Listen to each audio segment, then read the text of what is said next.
12వ తారీఖు వరకు అగ్రికల్చరు వాళ్ళ తరఫున ఇక్కడ మన అగ్రికల్చర్ ఆఫీసులో ఈ కృషి విజ్ఞాన కేంద్రం నుంచి సార్లు వచ్చి మాకు అనేకమైనటువంటి విషయాలు చెప్పడం జరిగింది.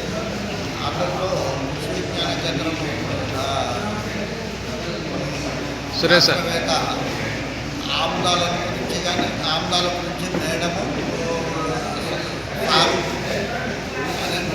చెప్పిండ్రు, ఆమ్లాల గురించి చెప్పిండ్రు, ఆయిల్ ఫామ్ గురించి చెప్పిండ్రు, ఆయిల్ ఫామ్ యొక్క డైరెక్టర్ వచ్చి ఆయిల్ ఫామ్ విషయం చెప్పిండ్రు, వెటనరీ డాక్టరు వెటనరీకి సంబంధించినటువంటి గొర్రెలు కానీ సంబంధించిన రోడ్లు కానీ ఎట్లా పెట్టుకోవాలని చెప్పిండ్రు. కృషి విజ్ఞాన శాస్త్రవేత్త అనే ఫస్ట్ నుండి ఆయిల్ ఫామ్లో ఎక్కడెక్కడ ఏమేమి జరుగుతుంది, పంటలు అంతర్ పంటలు ఏం వేసుకోవాలి, అంతర్ పంటలు ఆయిల్ ఫామ్లో అంతర్ పంటలు దాదాపుగా అన్ని రకాల అంతర్ పంటలు వేసుకోవాలని చెప్పేసి దాని నుండి లాభాలు ఉంటాయి టన్నుల కొద్ది అని చెప్పిండ్రు.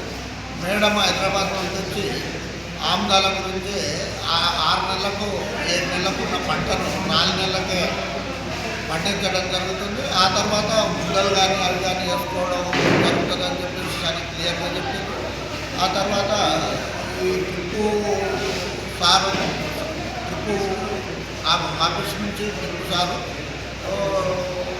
ట్రిప్పు విషయాలు చెప్పిండు. ఏవేవి వేసుకుంటే మేము ట్రిప్పులు ఇవ్వగలుగుతాము, అన్ని ట్రిప్పులు కానీ స్ప్రింక్లర్లు కానీ ఇచ్చే దాంట్లో గురించి ఆ సార్ కూడా క్లియర్గా చెప్పిండు. ఆయిల్ ఫామ్ డైరెక్టర్ సార్ కూడా ఆయిల్ ఫామ్ గురించి క్లియర్గా అన్ని విషయాలు చెప్పిండు. రైతులకు అర్థమయ్యే రీతిలో చెప్పడం జరిగింది. ఈరోజు ఈ రేమతులలో ఈ విషయాలు తెలుసుకున్నది మేము రైతులము. ప్రతి సంవత్సరం కూడా వచ్చి అనేకమైన విషయాలు ఇట్లాంటివి చెప్పి మా రైతులను విజ్ఞానవంతులు చేస్తారని చెప్పేసి ఆశిస్తున్నాను. మీరు వచ్చినందుకు మా ఊరు తరఫున కృతజ్ఞతలు తెలియజేస్తున్నాను.